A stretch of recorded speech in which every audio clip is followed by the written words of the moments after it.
Welcome, everyone, to the Haunted Horizons podcast. Next to me is Amy Davis. And I'm sitting here with Jack Devan. And we are a paranormal team that operates out of Dorado County. Yep, specializing in everything paranormal and spooky. Amy's main focus and her specialty is everything to do with the paranormal. And not only is she exceptional, but she has over 12 years in the industry.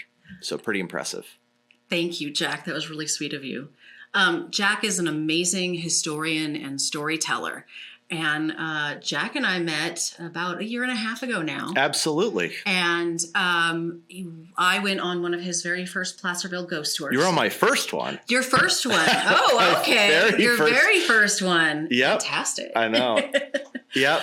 And off of that, I started talking to him about paranormal investigating. Absolutely. And since then, we've actually ventured into holding events and leading up to, of course, this podcast and the many episodes that are going to come in between you seeing this and moving forward. So Pretty cool. Yeah. And then we're also putting together a paranormal TV show. Yeah. The majority of it, I can't talk today, is of spooky haunted locations throughout Dorado County. And of course, my, well, it's not my haunted courthouse, but it's the courthouse and jail, the historic courthouse and jail in Jackson, California that I'm running tours at.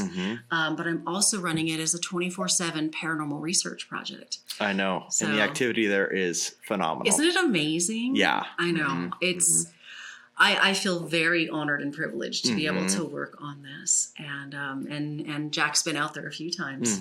My ghosts really like to razz you out there, don't they? They do, and one's absolutely terrified of me. Thinks I'm a sheriff. I guess it's just kind of how it is. Speaking of which, the focus of something that I want to talk about during this first episode of the podcast actually has to do with our interactions and what led us to do what we do. Absolutely. Me growing up, I actually, unbeknownst to me, grew up in a house that was originally situated to be a general store and brothel built in 1886. And so growing up, moving into that when I was just a kid, and through my adolescence, there was many, many times, especially during full moons, where things that were quite unsettling would happen. And then moving forward and doing what I do today, I'm better able to understand and even teach people about what this is. And in my experience, sometimes when it comes to something that goes bump in the night, or otherwise getting touched and interacted with, like that happened to me the other day at the Freemason building in El Dorado, is that a lot of the times it's not so much something that's bad. It's something that wants acknowledgement and is just trying to get some attention. Yeah.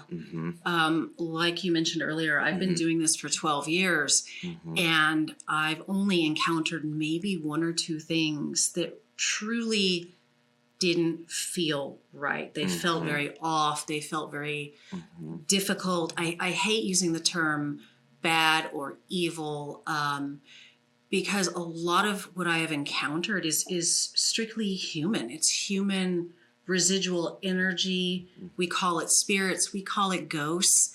And often we're just trying to communicate with them, understand their story, match that up to the history of the area, the history of the building. The history is so incredibly important. It's very rich, and the amount of stories that are in this area is incredible. Yeah.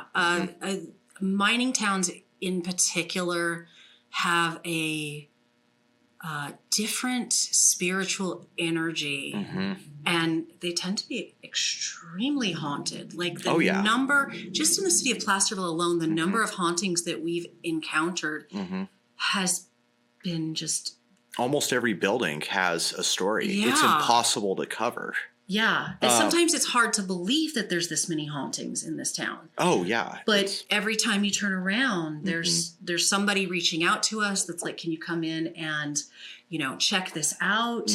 And I don't think we've come across one that we were like, no, this is just normal. I think all of them have had some sort of, at least one spirit that has spoken to us. Yeah, I've come across business owners that because I've known so many of them for so long, that recently one of the shopkeepers, I was walking and doing my thing, and she comes up to me and, we start chatting. I've known her for a while.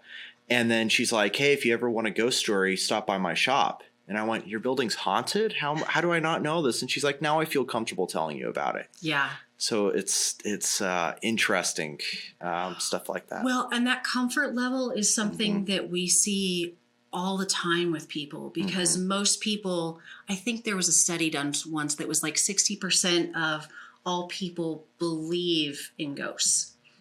Which, that sounds right. Yeah. But people don't talk about it because they're afraid to share. And before you were labeled as having some sort of mental psychosis, something wrong with you. Exactly. Right. And a lot of people are like, I had this experience, but I don't tell people because I'm worried they're going to think I'm crazy. Right. And so we're the crazy ghost people, and they feel comfortable and safe talking to us about it. Well, birds of a feather flock together, and that's why you're here with us. But getting back to Placerville, so it's really rare in my experience to have so many hauntings in a condensed location that I haven't been able to debunk and say, no, this is leaky pipes, or, this is an electrical system. And those happen. They do happen. They happen. They actually happen more frequently than hauntings. Right. But Placerville, the main street of Placerville, were heavy gold rush activity. Tens of thousands of people, collected over a short period of time. You've got more information about that than I do. And they generated so much energy that it has stayed. It has lasted. Well, a lot of these old buildings and towns, including Placerville, where we're filming this at, and for that matter, the building that we're in too, as I learned from you, is that wood. So it's, if I remember this correctly, is that wood is the number one holder of energy, of spiritual energy. So paranormal researchers and paranormal investigators for the last 100 years or so have hypothesized that wood, that stone, that brick, and even certain metals hold energy and can conduct energy. And so when we're in a location like the Smith Flat House, for example, do you want to talk about that? Like, tell us about what that basement was like in the Smith Flat House in terms of what did you see? Well, in terms of those conductors. All of the stone, and as far as I know from the owner Mason, who owns that, the building, the restaurant, all of it, is that is as far as you can get to original. And then like the... oh my goodness, the Crystal Basin Winery. All of the spirits that are in there between the sawdust and the boards. It's... Yeah. Yeah. That's one of the many theories that we have in the paranormal, is that stuff is there to not just absorb energy, but then to conduct it or even feed it back to us. That goes back to that stone tape theory that I've talked to you about. And it's that when someone walks over a certain space over and over again, we talk about white ladies up and down stairways. So was the white lady a mother in her nightgown, and was the nursery downstairs? And was she walking up and down from her room to the nursery to pick up her baby? And she did it so many times that she left some sort of energetic footprint on those stairways. So, and when it's a stone tape type of situation like that, where she's left this residual imprint, that's not necessarily an intelligent haunting. That may not be an actual intelligent spirit. It's like an echo. It's left there in the house or in the wood.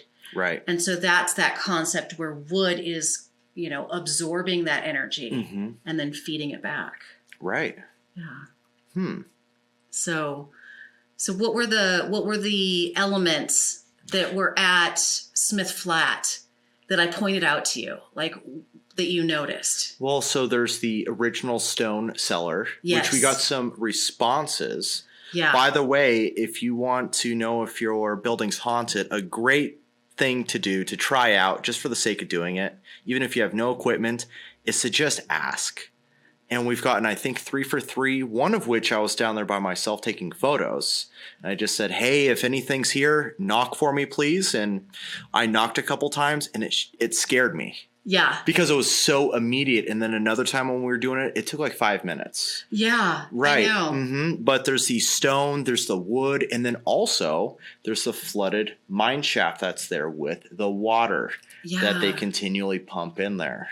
And so you were telling me that mine shaft runs 3 miles down into Placerville. Oh, yeah. Into the Placerville tunnels. They don't acknowledge that anyone died in it, but just through local rumors, I mean, there's dozens. Whether or not they actually got crushed down there, a lot of it has to do with, someone's down there and then there's what do you call black lung. So you're down there, it's poorly well ventilated, you die from exhaustion, even you're down there all day. You don't know what time it is. It was literally breaking and killing people, so. Yeah. Mm-hmm. But they liked me. And then upstairs, they liked you. The Smith Flat House was a really interesting investigation. I can't wait to share that with you folks because it was. Oh, that was fun. It was intense. And then at the end, we were doing that last bit of filming, and there was that it was all dark. And I think about that once in a while. It's like I got to go down there, It's like I don't know. It was really. It's interesting how spirits can actually latch on to you. Speaking of which, when we were first filming there, I'm not one to get claustrophobic, and I was feeling it's like as I told you earlier, it's a frog in a pot of water that slowly starts getting warmer. And before you know it, you don't even realize what's happening. And kind of all at once, I just wasn't thinking straight. Amy even brought it up too. She was like, you're not acting the same. And I was feeling fine. Yeah. But then when you actually brought it up, I was like, oh, well, maybe I should go get some fresh air. And then you actually basically had to push me outside. Oh, I totally mommed you. I totally mommed you. I was like, Jack, you need to go take a walk. It's interesting. You need to clear your head. Mm-hmm. But when I first started investigating 100 years or so ago, it was the same. I could get very overwhelmed by the energy. Mm-hmm. The concept or the theory of that is that the spirits are either using existing EMF or electromagnetic energy. EMF is electromagnetic fields, and that's what we measure for. The concept is that spirits are using that to be able to manifest or to be able to talk to us. Right. And so when we're in a location where a lot of EMF or a lot of electromagnetic energy exists, whether it's natural or whether it's being generated by the supernatural, it affects our bodies. Absolutely. We get headaches. We get nauseous. We get drained because it zaps our energy. We get drained. We get spacey and scatty. We can feel claustrophobic. Sometimes a lot of shows try to portray that as demonic possession. And I can't speak to that because I've never been in a location that has any sort of oppression or possession situation. I think it's more related to electromagnetic energy. And that basement, that restaurant at Smith Flat House had a lot of electromagnetic energy. Yes, it did. It was messing with our equipment. Like, yes, remember, we had a mic just go completely dead. Oh, it took... Yeah. Yeah. And so stepping away, getting out of that electromagnetic energy, getting out of that EMF, that electromagnetic field, and stepping outside for a few minutes to clear your head, you can center. And this is not a spiritual woo-woo centering. And, I do practice that.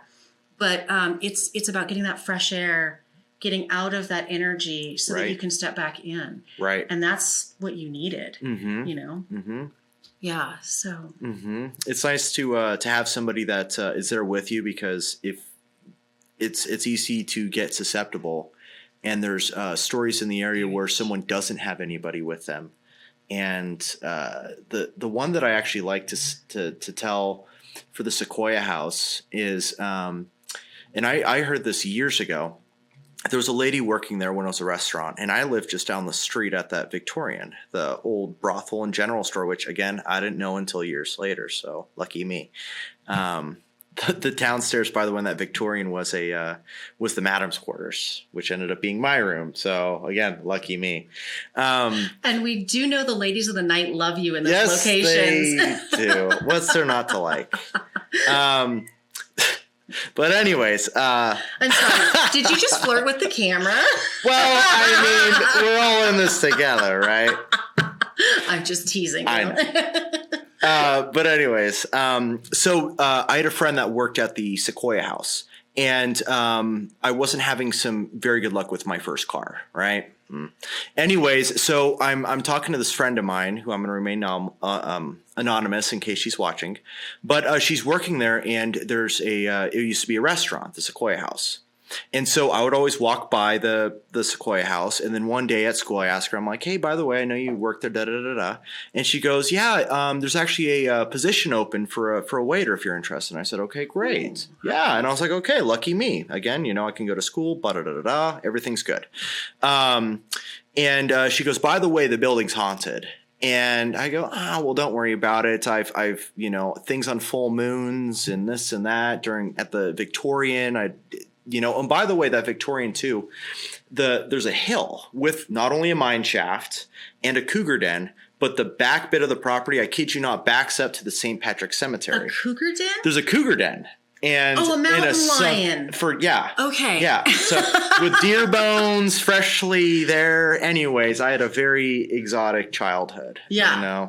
Anyways, loved it. So, she tells me, yeah, it's haunted. And so I go, okay, no problem. We're all good. And she goes on to say, no, there's I've seen the spirit that's there. And I go, okay. And she says that, about a month or so before that, she, was working all night. She goes out to her car. She's the last one in there, and she forgets everything, or she forgets her tip book, right, with all of her tips and stuff. And she goes, oh man, I want to go back and get my money. So she turns around and sees this woman in white, is what she says, pulled back, white hair, white gown. And she's staring at her, and she goes, ew, what's that? This woman standing in the closed balcony of the Sequoia House. Oh, wow. And she was like, I always felt something like looking at me or kind of around the corner. But now that I see that that's probably her that I'm feeling, I'm not feeling comfortable now. So she takes the next couple shifts off because she just is so weirded out by it. Yeah. A couple weeks past that, and then she goes, you know what? I wasn't sure if I just imagined it or what. I talked myself into me just seeing something. Yeah. Right? Because a month. Yeah. So so same thing. She's working all night, and this time she forgets everything. And besides her car keys, she's across the street. Goes, I forgot all of it. Purse, everything, cell phone. Turns around. And sees the same woman, except this time the woman's beckoning to her. Oh. Isn't that freaky? Wow. Yeah. Starts beckoning, come over here, I got your stuff. That's kind of cool, though. Yeah. But anyways, so she starts walking across the street in a trance, is what she says. As she does this, by the way, that luck would happen, a car's driving down and breaks her trance. Interesting.